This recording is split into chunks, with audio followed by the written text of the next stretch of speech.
Hey, what's going on everybody? Gareth here, FCP Euro. Welcome back to another DIY video. Today we're going to be installing front brakes on a BMW Performance Brake equipped F30. This would be the same process if the vehicle has the M-Sports package option P337.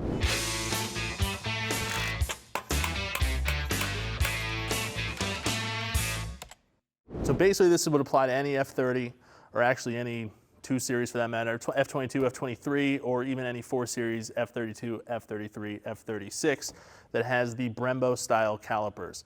Today we're going to be installing the Zimmerman coated rotors. These are the dimpled and slotted version, basically the same as what the BMW Performance package would have on it. However, we're installing the one-piece rotors as opposed to the semi-floating OE style rotors that you would normally see on this. Zimmerman also offers those as well, but we're just going with the one piece today.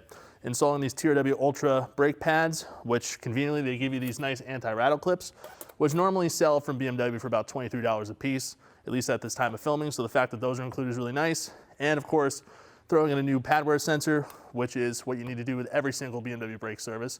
So with that said, let's talk about some of the tools we're going to need to do this job. So some of the tools you're going to need to do the front brakes on your F30 with the standard floating style calipers. You need an 18mm socket for removing the caliper carrier bolts, another 18mm socket for tightening. You could use the same, but I'm cheating with one of these impact swivel sockets to get the bolt out.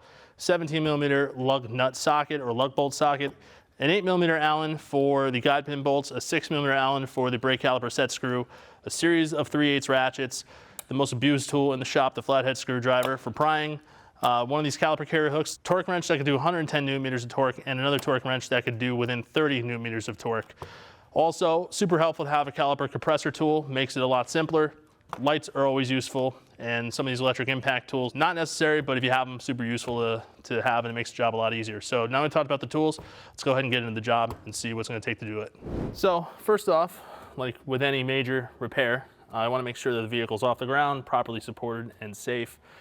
Give the car a shake. Goes without saying that cars are pretty heavy and you don't want one laying on top of you, so obviously be smart about it. So first off, we're going to go ahead and remove the wheel, 17mm. This is assuming you have factory lug bolts on it, but in most cases it's going to be a 17mm for BMW.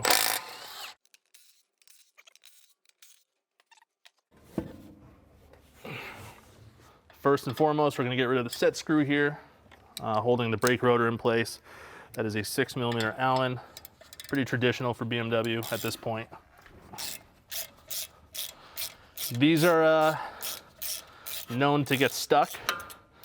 If you happen to strip out the hex drive there, you can take a chisel and basically manually remove it or just drill it out. These are pretty soft, so if you had to drill the head off, you can go about that as well. Next up, we're going to turn everything towards us like this so that we can work with the car a little bit more easily. This side has the pad wear sensor on it, so BMW uses typically in most setups pad wear sensor on the front left and a pad wear sensor on the rear right. There are a couple of cars that use multiple pad wear sensors on the front, but most BMWs are going to have a single pad wear sensor on the front axle, and it's always on the front left. So the thing that makes these radial mounted calipers different than your traditional floating caliper is the pads are actually retained with these pins. Nice from a serviceability standpoint, but you know, unlike the other calipers, which you have to remove a guide pin from in order to remove the caliper to get to the brake pads, you just tap these pins out, and it actually allows you to pull the pads out on this particular brake caliper, which is super convenient. So just using a punch that is the correct size to get these things out. And then you have this little anti-rattle clip or retaining clip that this pin goes through. That's what literally holds the whole pad in. Pretty simple setup. I'm just going to use these pliers to pull the pin out the rest of the way. These things could be a little stubborn. There's just a lot of corrosion on these, so we're going to have to clean these up. Just a little bit of corrosion on these pins, so they were a little bit stuck in there. From this point, we can remove the rattle clip. We can actually just pull the pad straight out. So what happened here over time, you can see the anti-rattle clip here. These pads are very thin. So basically the anti-rattle clip or the retaining clip, whatever you like to call it, basically the ears of the pad here, so these vibration dampers are now actually entirely over the top of this anti-rattle clip. So it's like self-retained. I'm gonna see if I can push these pads back a little bit manually here. Just give myself some room. Yeah, and you can see, like I said, the pad was sitting straight over the top of this clip.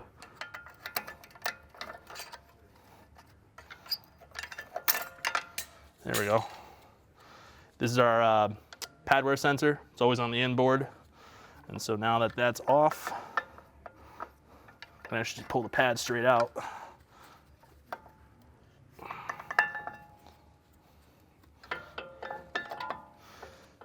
Super thin, very worn down. These were installed 3 years ago. So probably lasted roughly 50,000 miles or so. But we'll do a side-by-side comparison to the thickness of the new pads. Oh, that's stuck on there. Holy, there we go. So on these calipers, you do need a special type of piston retraction tool. You can't just push one side in. If you push one side in, it's gonna pop the pistons out on the other side. So I'm using this retractor tool from Lyle. It's actually designed for 4 piston calipers, which is what this is. So we're just gonna go ahead and push these back in until it bottoms out. Also be aware of the brake fluid level in the master cylinder reservoir. If it's topped up and you're pushing these back in, the displacement of these pistons going back in the caliper, it's gonna push the fluid back up into the reservoir. It could overflow. Of course, you could also stick bleeder bottles on top of the bleeder screws so that the fluid is pushed out. We showed how to do that in a different video. Brake fluid in this car is relatively new, so we're not doing that today. So next up, we're removing what's left of the pad wear sensor. Just kind of hooks onto these brackets here. You always want to replace these when you do a brake service. And when you buy a brake kit from us, they include it. So we're going to pull this out now while we can. I don't think this one was tripped yet, but you can see how hard it was to remove from that pad, so it's not really worth trying to reuse these things. Next up, we're going to remove the 2 18mm mounting bolts for the brake caliper. On these radial mounting calipers, there isn't a separate mounting bracket. It's actually all one piece, as you can see. So 2 18s, cheating with the impact.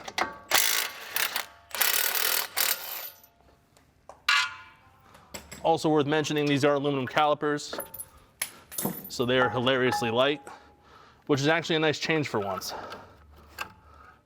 I'm just going to go ahead and hang the caliper up there on a hook, on a hook. Lastly, we need to remove the brake rotor from the wheel hub, and of course it is it's on there, so we're going to use this hammer, tap it off. There we go. It is the corrosion right here on the hub that actually gets this thing stuck. Talked about this in another video, but real quick, the rotor actually sits right here. And basically what happens over time is the corrosion between the hub and the rotor causes a, well, interference fit, or a more precise, tighter tolerance fit. So we want to make sure we clean all that corrosion off before installing the new rotor. Next up, we're going to clean the corrosion off the hub, just using this die grinder with a roll-lock disc on it. You could do this with sandpaper or any kind of abrasive pad, really. You want to be careful with it. You don't want to remove so much material that you start actually removing material from the hub, but this is going to be the fast way for us to do this. Removing the corrosion from the wheel hub also ensures when we put the new rotor on that it actually sits flat to the surface of the wheel hub. We don't want a situation where it's not sitting flat because of the corrosion, so it's important to do this.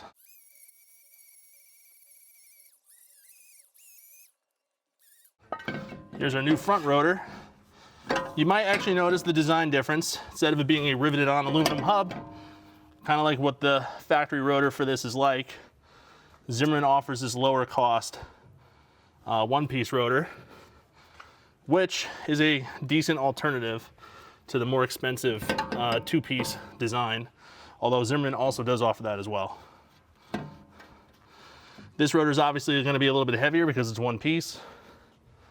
But really, for day-to-day driving, you're not going to notice any difference between this and the two-piece rotor. What about? Honestly, yeah. Now we're gonna go ahead and reinstall our caliper. And instead of reinstalling the factory bolt, technically you should replace these. Instead of it being an 18mm 6-point bolt that everyone's come to know and love on an M12 sized thread, BMW decided to mix it up to go with the Z-Torx style bolt instead. Why? I don't know. Maybe they got a better deal on these than this. Couldn't tell you. I don't see any logical reason for the conversion over to this. So sure. Just letting you know that that's a thing, and it's an E16 size drive. Like, you know, I went into the service bulletins. I looked at TSBs on this. No reason that I could tell why this would be a thing. It just is. So. You're talking about the switch? Yep. So just in case you're going to ask that question, I can 100% say with confidence, we have no idea. 110 Newton meters of torque. If you're the kind of person who just likes to send it until it stops going, I guess go ahead and for it, that's fine. We recommend 110.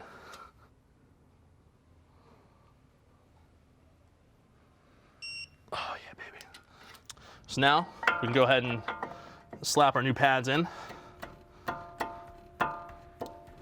It's a little bit of a snug fit between the new pads and the caliper.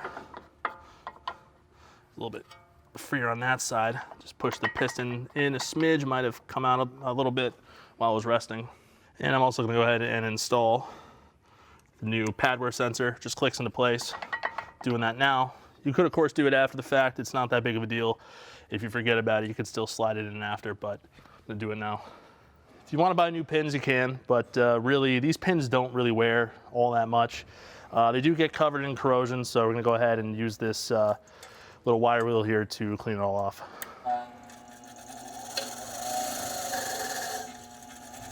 That's not very powerful. You need to get some momentum building.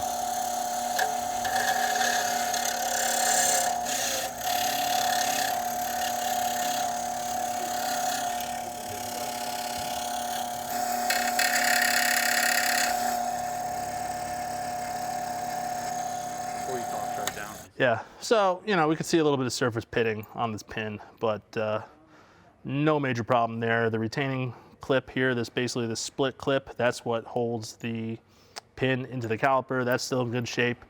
So wire wheel cleaned it right up. These are actually pretty expensive, so if you can avoid buying new ones, you can go ahead and clean these up and they'll be perfectly fine.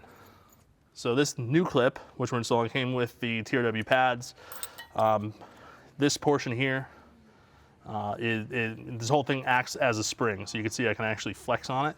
This needs to force the pads into position. So the flat side is going to be facing up, and what we want to do is we want to get the top portion hooked, like so, and then we're going to take the lower portion, bend it with our hands. It is very pliable, so it's not that big of a deal to do. You want to hook the lower portion, like so.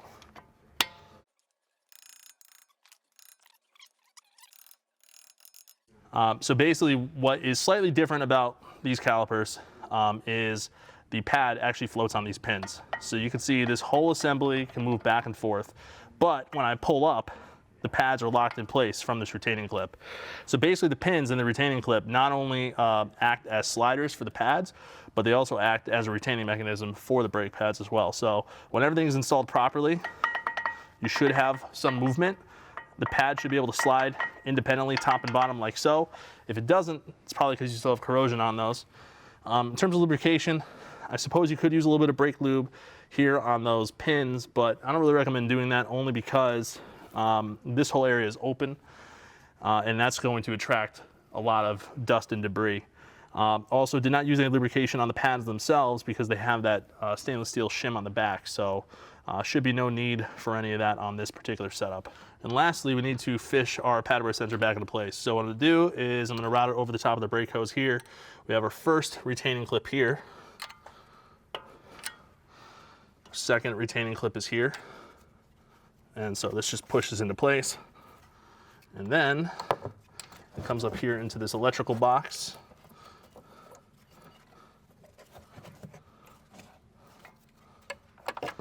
And we're gonna go ahead and just connect the electrical connector. There we go. push that into place.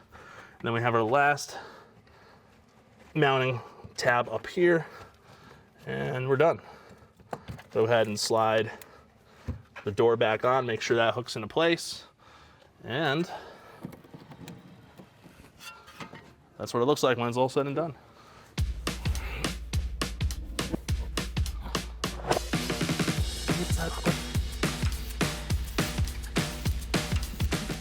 All right, so that's how you do the front brakes on any F30 that has floating style front calipers, or as we just know, the more traditional style calipers that BMW's used for a long period of time. Of course, some of the F30s have the Brembo style calipers, but we do have a DIY video on that in case your vehicle applies. But for anybody that has these floating style front calipers, this is going to be the video for you.